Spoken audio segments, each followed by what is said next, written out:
Welcome into Rounding the Bases, the podcast about culture and leadership with a baseball twist, presented by Enterprise Bank and Trust, hashtag no stopping you. Enterprise Bank and Trust was founded by entrepreneurs with the core focus of serving privately owned small and medium-sized businesses who have a story to tell. Enterprise Bank's commitment is to listen, learn, and guide clients to a lifetime of success. Enterprise Bank, together, there is no stopping you. My name is Joel Goldberg, coming to you as always, almost always, from the Kansas City Audiovisual Studios. They create engaging spaces. Check them out at kcav.com. In my case, it's the home studio, still working just fine here during the pandemic. I want to say a couple quick things before we start today. One of the beautiful things about having started my business as a speaker, in addition to all my baseball and television work, is the amount of people that I've had the opportunity to meet. And very deliberately, in my first couple of years of building this business, I really focused on networking within the Kansas City area. And one of my goals in the last year plus, which has been very doable amidst this pandemic and Zoom calls and all that, has been to start to meet other people outside of the region and continue to build that network. And I've been very fortunate enough to meet a lot of members of the military, which has always been an interest to me, having not served, but having been so close to a lot of members that come to games, they're on the field at the stadiums, or having traveled overseas myself and done a USO tour and all of that. And, I feel like once you meet some of these guys, especially the high level, the generals, I met General John Gronsky, was a past guest on this podcast, that suddenly they start introducing you to others and others and others. And so somewhere a while back, I got a message from a gentleman by the name of F.J. Felsberg saying, I've got a retired lieutenant colonel who wrote a book, co-wrote it with F.J. about leadership, and I think he'd be a great guest. And so he sent me the book. I checked it out. The book is On Guard, The 4 Pillars of Leadership, written by retired Lieutenant Colonel Daniel E. Harris. And what's really cool for me about this podcast and these opportunities is I now have a chance to meet people I may never have met before and share those with my listeners and my viewers. So I'm really happy today to bring into the podcast Colonel Daniel Harris. Colonel, how are you? Fine. Thank you, Joel. Thank you so much for having me. Well, there's so much that I want to talk to you about because I am, like so many of my listeners and viewers, fascinated by leadership. I believe that we can always continue to learn about leadership. Your company is called muddybootsleadership.com. I want to talk about the book. I want to talk about your company. I want to talk about this country at a time where we need unity and we need that leadership. But I'll begin with this one. Tell me about your long career in the military, how old it was when you started, how long you were in. Thanks again, Joel. So I retired after 31 plus years serving in the military. That's the National Guard, active duty, as well as being M-Day side. The book just came out last October, and in which I discussed the 4 pillars of leadership. And those 4 pillars are courage, love, integrity, and passion, on which I feel that all elements of leadership rest on those 4 pillars. Well, this was at the end of my very fulfilling, rewarding, meaningful career serving in the U.S. military. I've met a lot of great people. I learned a great deal. Interacted with some of the most beautiful people in the world. Selfless, would give you the shirt off their backs, just because of who they are and when they see a need. Tremendous personal sacrifices over the years for many of them. So I just felt very lucky. There are days when I would turn around to my ops NCO or one of my senior leaders and say, I can't believe we're getting paid to do this. Between the interaction of whether we're in a foreign country, the equipment we were using, whether it was training or was actual in operations. Very fulfilling, very rewarding, tremendous learning. I am grateful that I had the opportunity to serve in the U.S. military. Absolutely. I'm not going to tell the boss that I can't believe he paid us to do it, because to be paid is good. But I tell you, if I had to do it all over again, I certainly would. And perhaps without pay, I still would. Don't tell anyone that, right? But that's true. True dedication and love to country, patriotism, but also to me, what I hear is a passion for the job, a passion for people. There's so much in leadership. You mentioned the passion word, and clearly, like any other profession, but certainly in terms of the military, being away from family, being overseas, being in foreign lands, and to sit there and have that perspective of, man, we're pretty lucky to be doing this, is a very powerful thing. I want to back up just a little bit, though, and ask and throw it out there right away. For anyone that is listening and hears the accent, that is not the accent of a guy that is living in the Pocono Mountains of Pennsylvania. So what I want to know, you were born in Liberia. You, from what I can tell, have lived the American dream. You came over to the United States. You served this country for 31 years in a leadership role. Tell me about that journey and how a kid from Liberia ends up being a lieutenant colonel in the United States Army. Well, I'll start with two friends that I met when I came here. Actually, my family. That's Uncle Sam and God. Together we've been a lethal threesome ever since. But so Joel, my family immigrated to the U.S. in 1977. I was almost 15 years old at the time when I came in. My brother was about 12 years old, with my sister, who was still a baby. And since then, my youngest sister was born here. But my father was a Coptic Orthodox priest. He was here at the Union Theological Seminary, going to school and working. And Mom and my siblings joined him after 7 years. So we arrived in 1977. It was about 5 p.m. at John F. Kennedy Airport. We came over on a Pan Am flight. Pan Am is no longer one of the airlines that's still in existence, but we'll never forget that. We arrived and it was snowing. And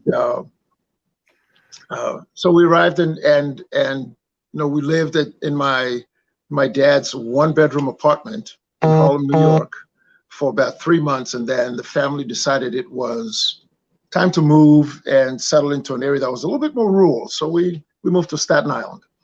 And as they say, the rest is history from there. I went to Curtis High School, graduated, did a lot of things, played sports, ran track, served in a bunch of intern roles at aerospace companies, got to travel around the U.S., got to meet a lot of beautiful people, and some not so good, but we don't remember those.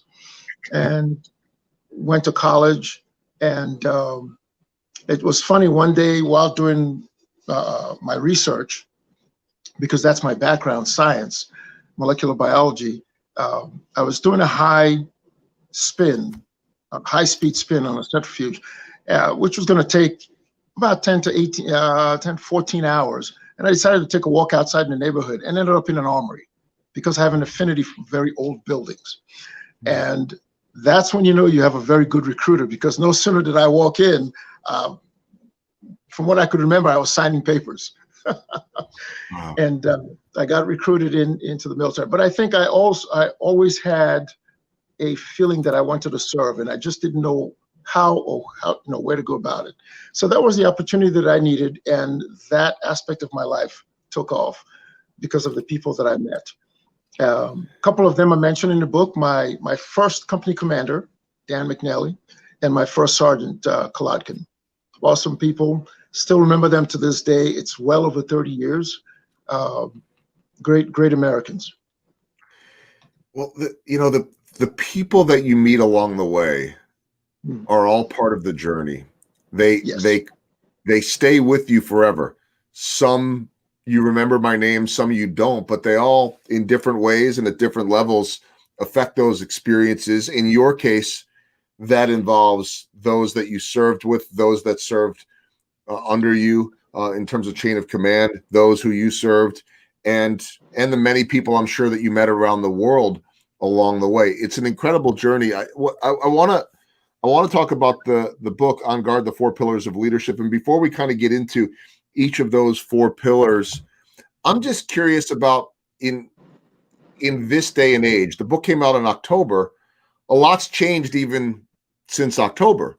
And I told you before we came on that while having never served in the military, I sort of take on that military persona of staying apolitical. Maybe for me, it's a little bit selfish because I know that it might be the old Michael Jordan. What did he used to say? Republicans buy shoes too.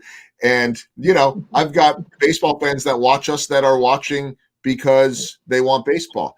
I am not of the belief that athletes should just stick to sports. I believe everybody has the right to an opinion, but I believe that on my end of things, as a broadcaster, I am there to entertain people in terms of baseball, and I want to try to bring people together. That doesn't mean I don't have the say on it. What's gone on in this country in terms of racial injustice has been really disgusting this year, but I also understand that it's something that has gone on since the beginning of time. It's something that I know that you as a man of color have to have been very aware of and dealt with your whole life. And so I'm not saying things have emerged, but this country right now, you and I are recording on the day of the inauguration.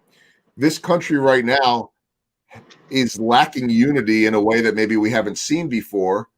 But I also understand that you as a leader, and having talked to you in advance, you are a positive person, an optimistic person. And I just wonder, having written this book, where you think this country is even since it was published. Well, I tell you, Joel, leadership is timeless, right? Whether today, 50, 100 years ago, perhaps 100, 200 years in the future, whenever you have people, you're dealing with people, you need leadership. And that is timeless. Because at the end of the day, our human condition requires the same type of choreographing, the same type of massaging and balancing, whether we're talking 100 years from now, today, or going 200 years past. So I say leadership is timeless. In terms of where we're going, that's part of the beauty of the American fabric, right? Just like you can stretch and pull and fold and bend a fabric to your liking, right? So is this American experiment that we're all part of. And we call it an experiment because never in the past has there been a nation with this construct. And every day when I wake up, I would think, oh my, what happened last night? Or what's going to happen today? It's there are certain things or a frame that's already created, and most of what takes place is within that frame. And I think it's beautiful. We're at a point where I call it the collective wisdom of the American people. I have this advantage of being born and raised outside. Coming here, yes, I was in my mid-teens, but I was still aware. I still was conscious of political, business, religious, things. So coming in here with that perspective, I think I always will balance back and forth to where I was born and raised to what we have here. And one of the things that I always talk about, and I call it the backstop, no matter how far things slide, left or right, up or down, there is something that I've termed the collective consciousness of the American people. And what I describe it as is this: you can do whatever you want to do, okay? Left, right, medium, whatever. At some point, if you are stretching the fabric to beyond some limits, that collective consciousness kicks in, and the American people stop and go, wait a minute, what did he say? What did he do? what was that about? You know, and it doesn't all happen at the same time. They're going about their lives every day, making money, working, doing whatever they do. But at some point, they come to a screeching halt and turn their attention to, what did he say? Well, absolutely not. We don't go for that. We don't support that. And you begin to get the fist pounding and the white knuckles, and that's that collective consciousness at work. And whenever it gets bed down, things kind of right size.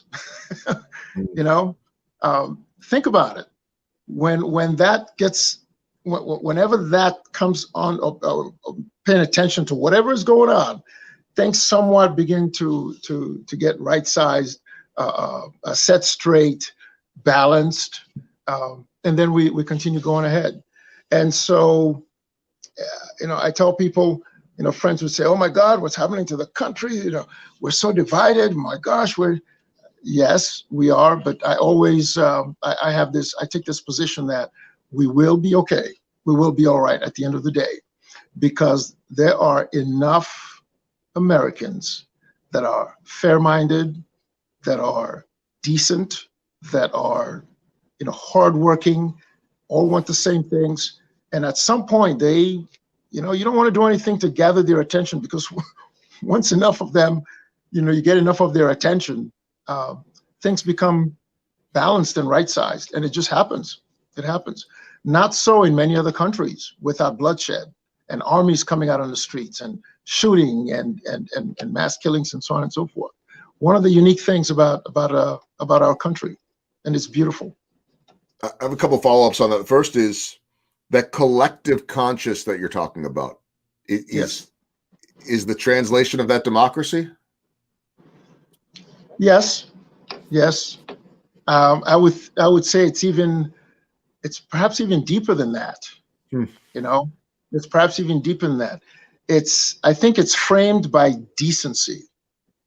Okay, that's the frame.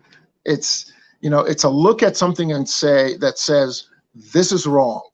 You know, we've all been raised to know what's right and what's wrong, when you think about it. And that never leaves us, because it started from day one when we just began to talk and hobble around and fall down as we began to walk. Mom and dad, or some relative, grandparents, aunts, uncles, whatever, teachers in school, you know, it becomes embedded, and you know, you become hardwired. You know what's right and you know what's wrong. And I think to a large extent, in a big way, Americans use that as kind of the azimuth. You know, it's that North Star. Hey, that's wrong. That's wrong. And they will be vocal enough, and they will put their money where their mouth is. They'll throw their weight behind it, and they will, you know, for lack of a better word, you know, they will let it be known that, hey, we don't like this, or we don't agree with this, et cetera, et cetera. And so democracy is a big piece of it. But there's also that, I think it's a little bit deeper than that, is this decent, what it is to be good, to be decent. I remember in high school, my science teacher, Mr. Dick Ryan, this man left an indelible impression on me. He was a Vietnam vet. And one day, as he would tend to do, we're talking biology, but he would go off into philosophy and other things. And he said, an American is not a person. And he said, an American are these things. And it was decent, hardworking, you know, careful, helpful, et cetera, and intelligent. So I sat there smiling to myself, because we had been in the country all but maybe 2 years. So I smiled, kind of glanced out the window, and I said, geez, I guess I must have always been an American. You know, and when you think about it, so too are all the millions who are always coming here looking for what America has to give them, America has to offer. It's an American is not it's not an individual. It's this ideal that we strive toward. The other follow-up I had was the perspective of anyone, not just someone that was born elsewhere and came over here. I think that in itself is a unique perspective, truly the immigrant's perspective. And You know, we were all immigrants at some point. It just may be past generations. You know, I'm a couple generations removed. You came over here, and so, you know, I know that's what my grandmothers went through and my great grandfathers went through, and so a little bit further removed. But there's something unique about an immigrant's perspective. Then there's also, I believe, the uniqueness of the perspective of someone that has served in the military that has been to other places. Many of us haven't had that opportunity to travel around the world and see what the, for lack of a better term, the other side looks like, the side that doesn't have the freedoms that we do. We talk about it a lot, Daniel. We hear about it. We read about it in school books. We hear about it on the news. I think sometimes we can fall into that trap of taking it for granted. But what is your perspective? You touched on it briefly a couple answers ago.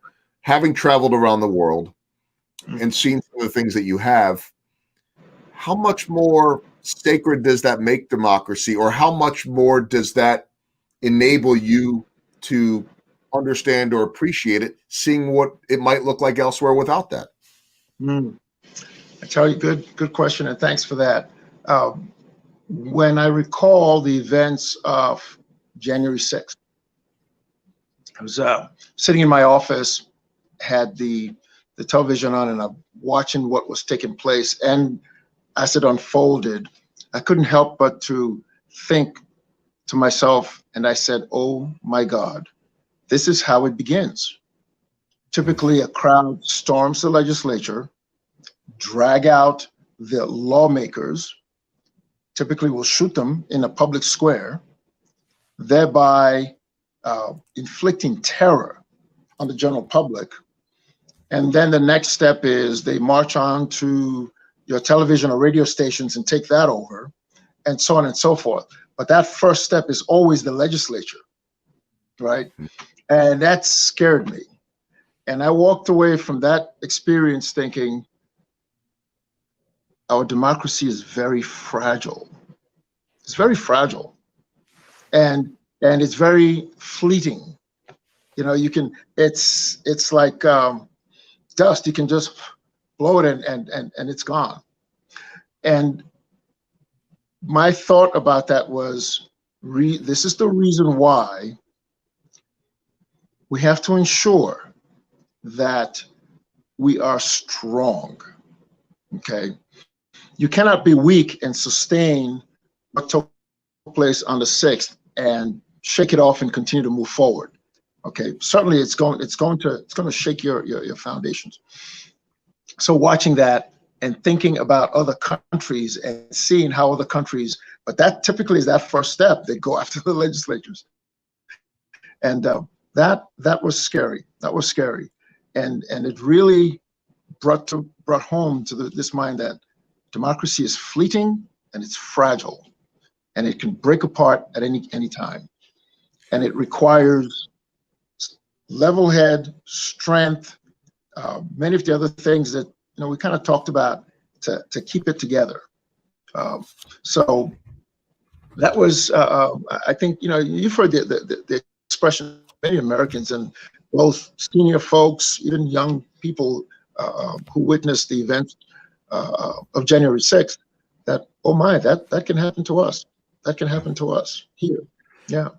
So it's surreal. It was surreal, and it's interesting that there's nothing that you just said that surprised me or hadn't gone through my head, but you just said it in a way that was even more powerful. Maybe it's because of your journey and the experiences that you've had, and it confirmed everything that I believed. But I think that hearing it from you is just it's more magnified, I guess. I don't know that I'm saying it right, but you confirmed a lot of my fears, have also reinstated a lot of my hopes and my beliefs, because things worked out the way they were supposed to work out, and you can't just snap your finger and assume that happens. I hope it was a wake-up call. I'm off topic a little bit, but I think this all involves leadership, and it's important. So I want to get back, before I get to my baseball theme questions, to the book On Guard, The Four Pillars of Leadership, Daniel E. Harris with F.J. Felsberg. Tell me about those four pillars. Are they equal pillars? Do you view some as more important than others? How, on the whole, do you see these four pillars of leadership?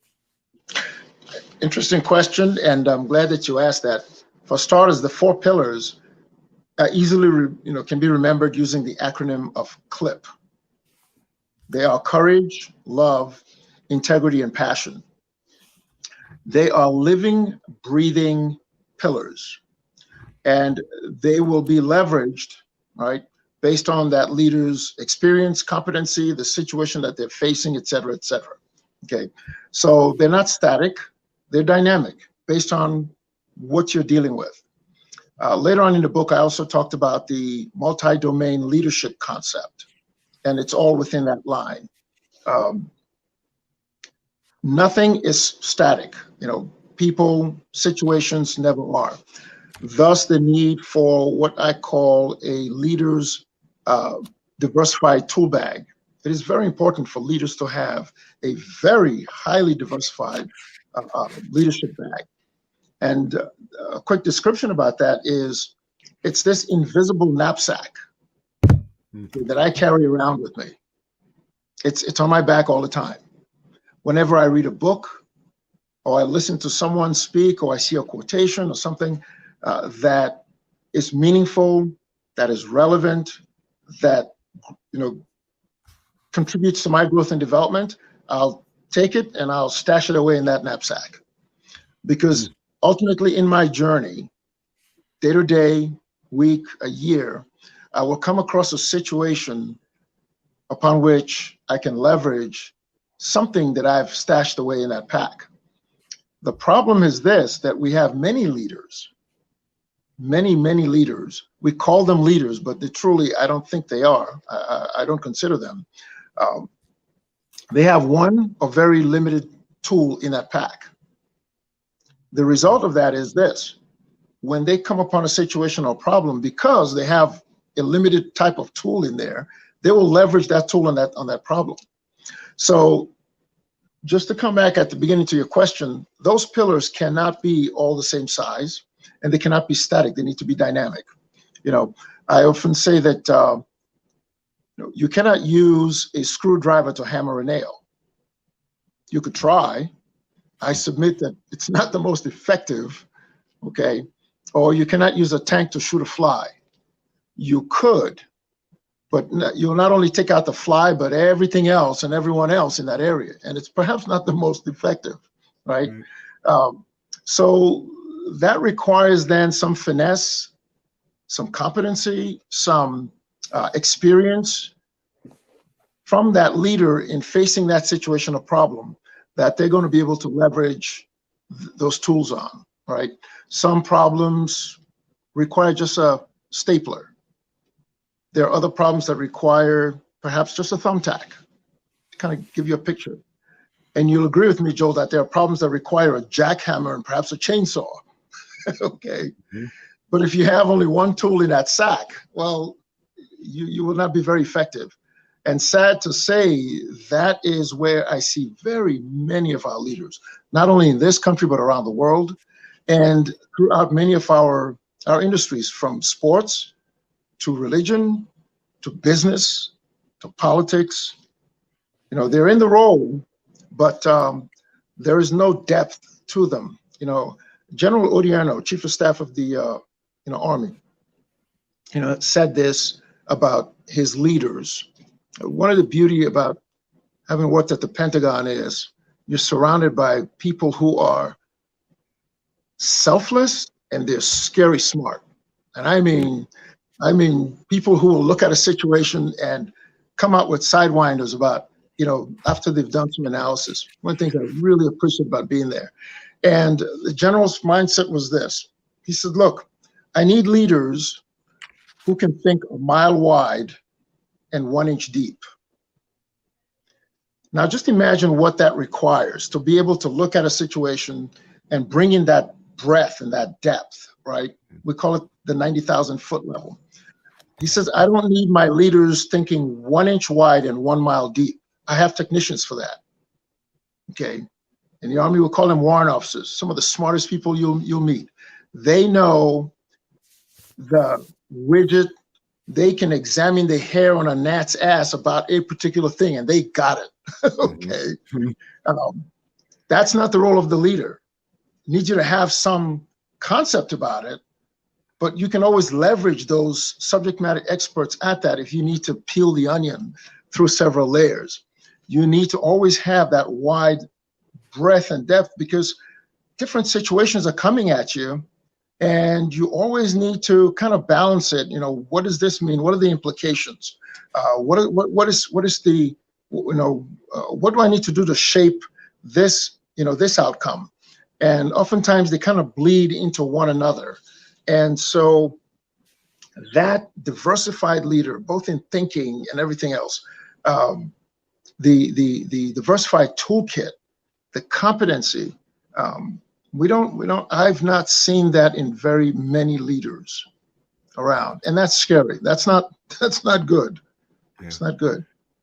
Well, we always have that expression about more tools in your tool belt, and we could take that literally or figuratively. Last question on the 4 pillars then, and you've summed this up, but courage, love, integrity, passion, CLIP. Can an effective leader lack in any one of those 4? You used 2 keywords, effective and lacking. Okay. If you're lacking any one of the 4, you cannot be effective. Okay. So, the book is easy reading. It's kind of using storytelling in real life experiences and looking at how the leaders at the time leveraged their leadership against those situations. And I point them out. I examine everything from 9/11 to Superstorm Sandy to, other things, and you can apply that to anything else. So in order to be an effective leader, I feel that you need to have a solid foundation in CLIP. I'll give you an example. The man Christ, Gandhi, Mother Teresa, Martin Luther King, just to give an example of some key leaders, throughout history, and perhaps even some in our time, the Pope.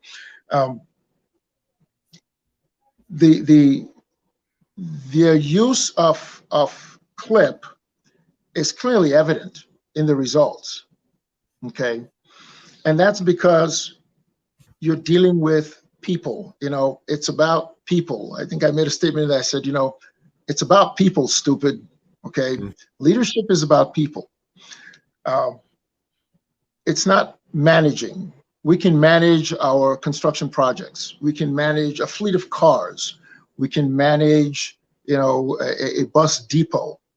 But when it comes to the people, and those processes, as in assemblies, but when it comes to the people who push those buttons and pull the levers and do the work, those people need to be led.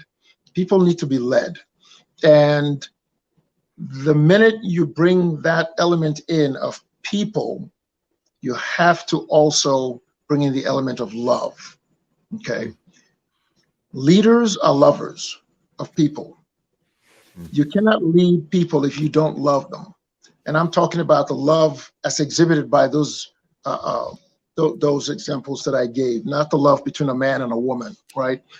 Because leaders can feel so strongly about that, they can be so passionate about that, that they would be willing to fall on your sword.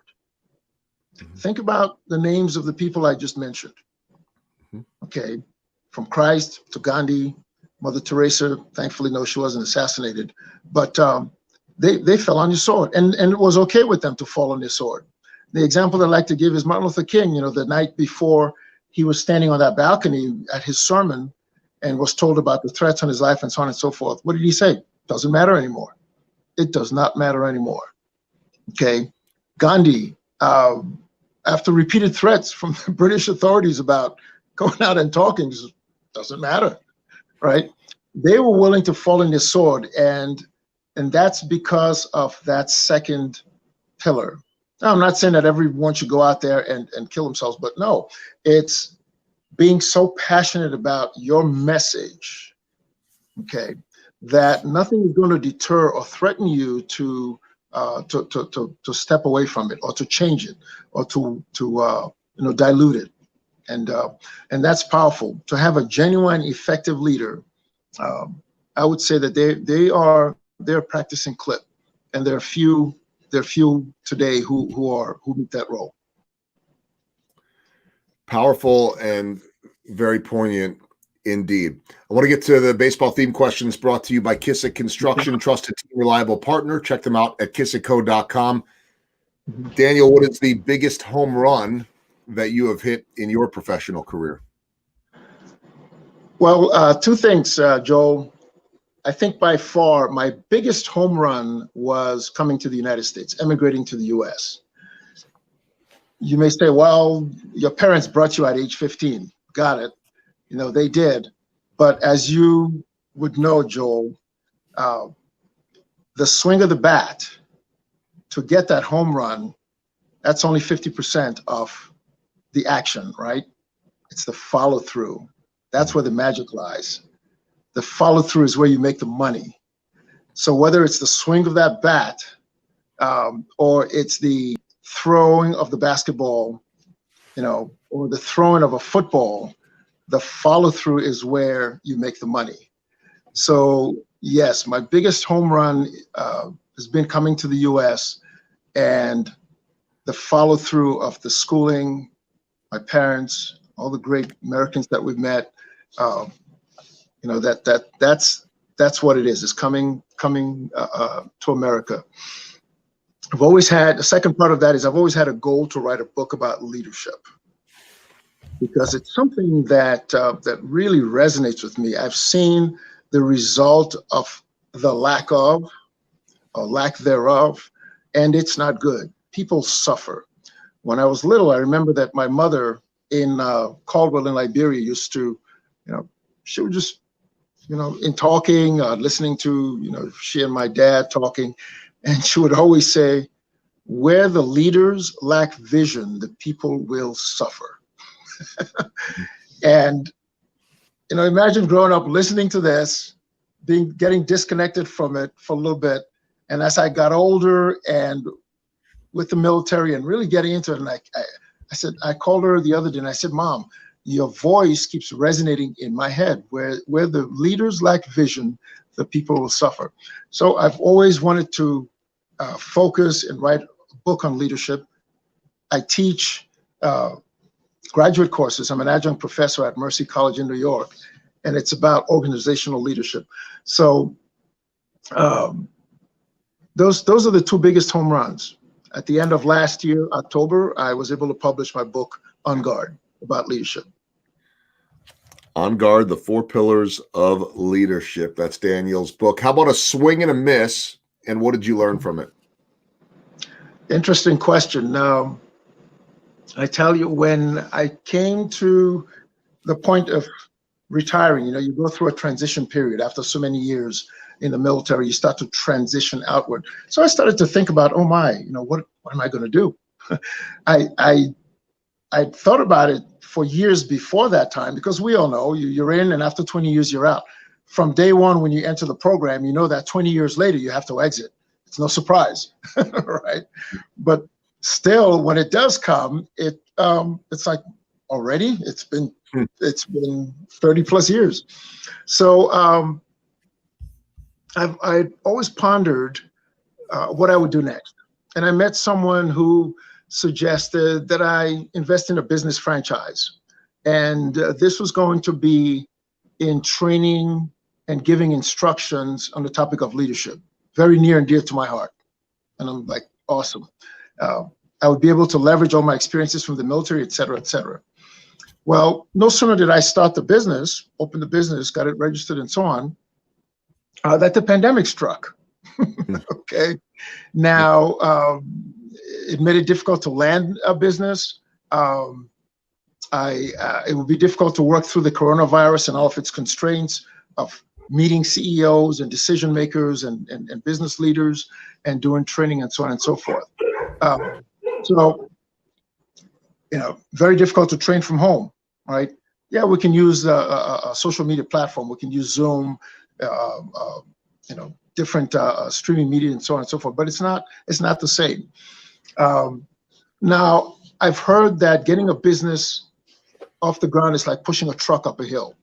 Okay, and that's pretty much been my experience. And my background in the military is not in the business world. So I think in terms of networking, billable hours, cold calling and marketing, those are not my forte. And I've had to learn those things. So that's part of that, big swing and missing. So what have I learned from it? I have a profound and deep respect for those who succeed in business, okay? Because I find it, coming to it with no background, it takes a tremendous amount of work, takes a tremendous amount of being, competency and so on and so forth, because it's a mindset that was completely foreign to me, and it requires a different type of discipline, and I'm getting that slowly. So that's my lesson that I've learned.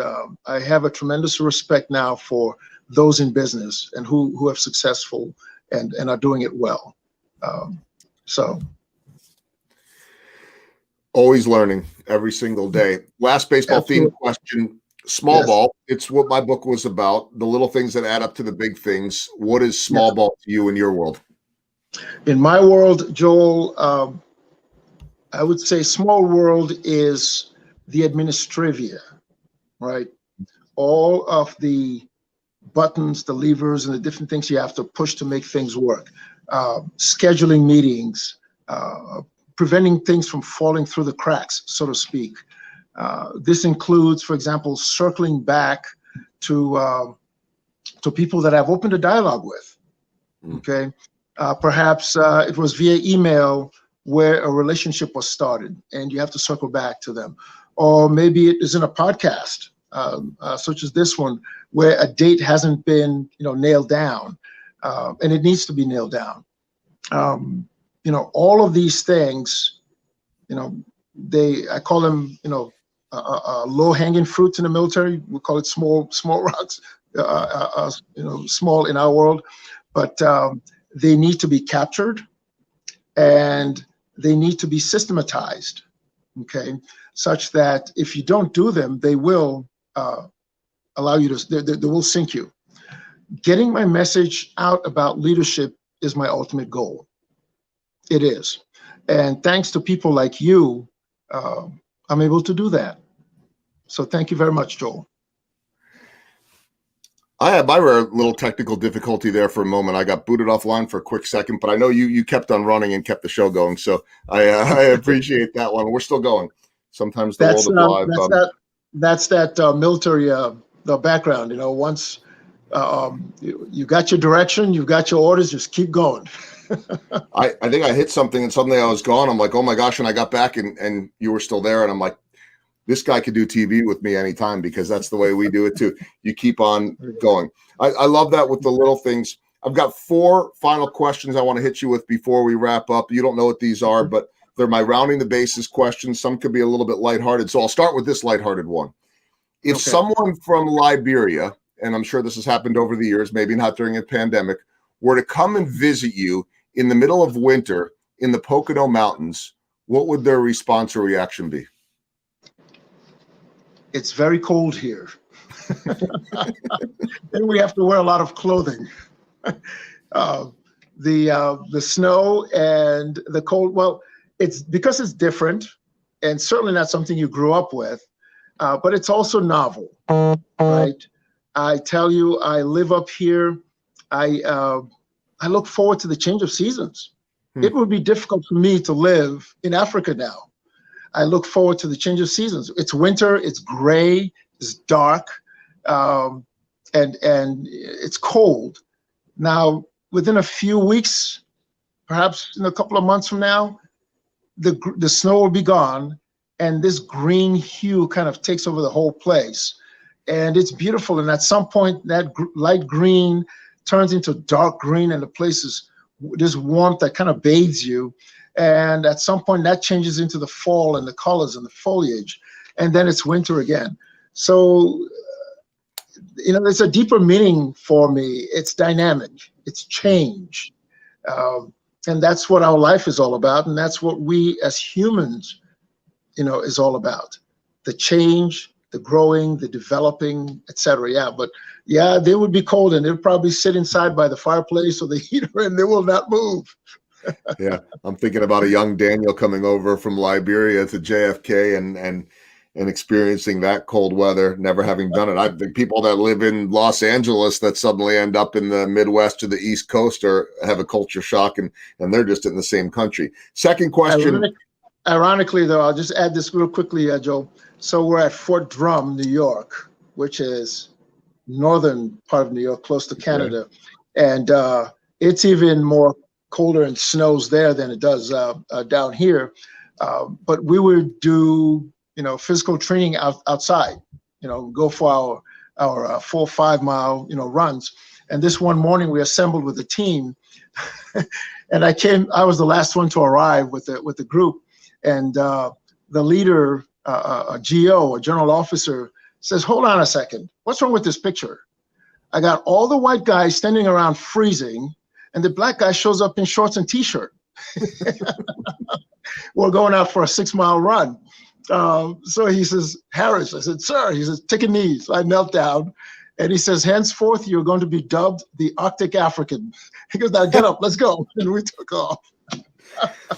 All right, I did not realize that you had the nickname of the Arctic African. That might explain how a guy that has retired from the military, that was born in Liberia, who could probably live anywhere in the country, has chosen a beautiful part, by the way, of the United States, one that's up in the mountains and the snow and all of that, and very happily doing so. Second question for the Arctic African, as we round the bases. Let's go back to Africa. You told me something before we came on, something that I experienced when I visited West Africa, visiting my brother in the Peace Corps 25 years ago, is the people. You mentioned before so eloquently about taking care of people and love for people. And I don't think that is specifically an African thing, but I can tell you that there was something beautiful over there in the way that people cared about each other in the midst oftentimes of fighting for democracy and not having some of the freedoms that we do. But what is it about that part of the world that the poorest of people, and not everybody's poor, can care about others they don't even know? And that is a powerful question when you think about it. I'll give you a story of the war, the Liberian Civil War. I'm sure you're a little bit familiar with it. And my aunt, may her soul rest in peace, Maria, who passed away recently, shared this story with me. And there's so many of them, of people going through that war and the way they cared for each other. There was a situation there's a German company called Bung Mines. It was a mining company. And there was a point where the rebels came into the area looking for a particular a person. And they had already caught the sister and killed her. And they were looking for the other sibling. And in that area, German company, lots of German nationals worked there, alongside, the Liberians who worked, with them there as well. And she relayed this story to me that was so powerful. And I said, we have to tell more of this story. And it relates right back to what you just said, where as the rebels were raiding homes looking for this particular lady, the German people and the Liberian people, they would wrap her in rugs and carpets and pass her from one home to the next. From where the rebels had come from. So they were at the end of the day, they were never able to find her. Okay. And eventually they got her on a bus, and this bus left for Guinea, a place you're somewhat familiar with. But poor or not, the human thing is to care for others. I think it is more difficult. It takes more from you to not care than it does to care. In other words, you're expending more energy, you're expending more effort to be non-caring, to be evil, to be hateful than it does, because we're hardwired for that. We're hardwired to care for each other. Okay. And it's the reason why we're all different. And we're different with varying strengths and abilities, so that we leverage that for those that have different, strengths and abilities and so on and so forth. Can you imagine if we're all the same? It'll be an awfully boring world. Yeah. No doubt about it. And it's something that gives me hope for unity, the human spirit.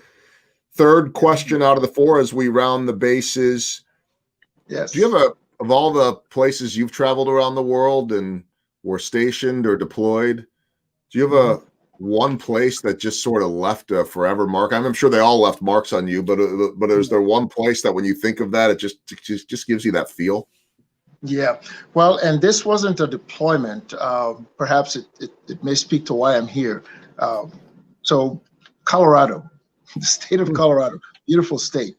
Liked it, enjoyed it. Talking about people, in my time there, I met some of the most beautiful, warm people, caring. And I think when I go back into, well, what is it? Because, I've traveled all over the US, and I've traveled all over the world. And I think what I walked away from is the fact that the people I met there, and certainly may not be the same experience for everyone, but they took me at face value until I proved otherwise. I did not experience some preconceived notion of who I was, okay, or that this is a Black man, therefore, the arms got folded, or the axe. I did not experience that at all, and I was all over that place, all throughout the mountains, and I would meet people that told me, by myself. I rode my bicycle all over the place, and they'd say, you need to be careful. You're out here all by yourself. Call it being naive, call it innocence, but I did not have any of those apprehension feelings that you would get. I was just free. I was just me. And the people that I met, perhaps it's the energy that I gave off, and therefore attracted those types of people. But that's my experience. I wasn't expecting Colorado, but you seem to have this love of mountainous areas, but very, very interesting. Last question, my walk off as we wrap it up. We've talked about your book. I haven't really mentioned your company yet, Muddy Boots Leadership. I've been putting up the website for those that are watching, but if you're not and you're listening, the website is muddybootsleadership.com. Tell me about that and what you're doing with that and the way that you're helping others. As the name implies, you cannot lead from behind a desk, or you cannot lead from your office. You have to lead by getting out there, by walking around, by interacting with the people who you're leading. You need to have your finger on their pulse, right? And in the military, there is something that we call critical time and place. Okay, and every leader needs to be able to find that, and you have to place yourself there. Because if you're not in that spot, you will not be able to shape or drive your vision or your thought into the direction that you want. It's called critical time and place. And in order to find it, well, you've got to put some serious mileage on your boots. And I want folks to walk away with that implication in the name.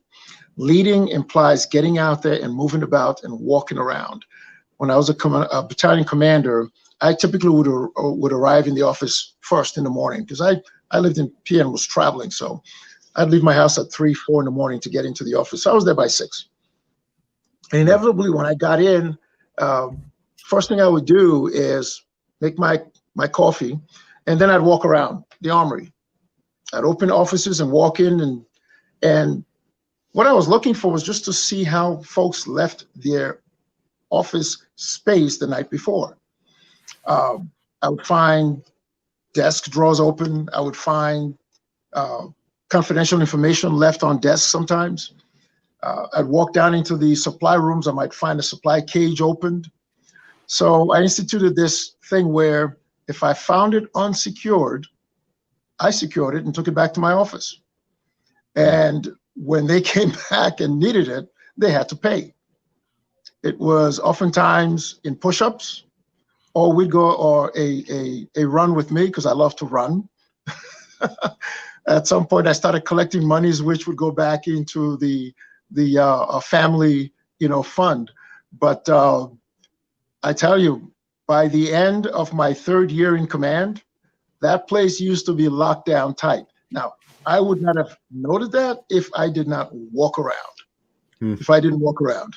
And so soldiers still remember that. Says, oh yeah, he came in. I remember emptying an entire supply cage of uniforms and different things that I found in there. And the look on that supply sergeant when he came in, I said, you left it unsecured. Well, sir, can you give it back? I said, absolutely not. It's not free. You got to pay for it. I think I charged him 200 push-ups. So every time we met, he had to get down in the front leaning rest position and give me push-ups. Well, it's one way to learn, that's for sure. And Muddy Boots leadership, not just walking around, but being willing to get dirty. You can't get dirty behind a desk. Get in there with everybody else. And hey, if Colonel Harris is willing to do it, who am I to say no? Yeah, and the team, a quick story, my battalion chaplain was a rabbi, Amar was his name, and he truly embodied that. He would actually go out into lanes training with the soldiers. If they were under barbed wires in the mud or whatever, Chaplain Amar was in there. I tell you, that gentleman impressed me because he was not afraid to do anything that the soldiers were doing. Great example of leading and not being afraid to get your boots muddy. Well, it's been a phenomenal conversation. And of course, I want to thank you for serving the United States and our amazing country. I also want to thank you for providing so much insight and inspiration and leadership and perspective today. For anyone that wants to learn more, and there's a lot to learn, the book is On Guard, The 4 Pillarships of Leadership by Daniel E. Harris with F.J. Felsberg. You can find it on Amazon and all kinds of other places. You can learn more about Daniel and Muddy Boots Leadership at muddybootsleadership.com. It is retired Lieutenant Colonel Daniel Harris. Daniel, so grateful for the conversation and the insight today. Thank you so much for spending the time. Yes, thank you. It's been my pleasure. Thanks, Daniel. Great to be able to visit with the retired Lieutenant Colonel. Boy, I just love learning from leaders like Colonel Harris. Big thanks to everyone for checking this out, and a shout out to my sponsors, Kansas City Audio Visual, Kissa Construction, and Enterprise Bank and Trust. Businesses often come to Enterprise Bank because they demand and frankly are worthy of and more than the status quo and need a local partner who understands their business. Thank you all so much once again for checking out Rounding the Bases. I'm Joel Goldberg, and I hope to catch you next time.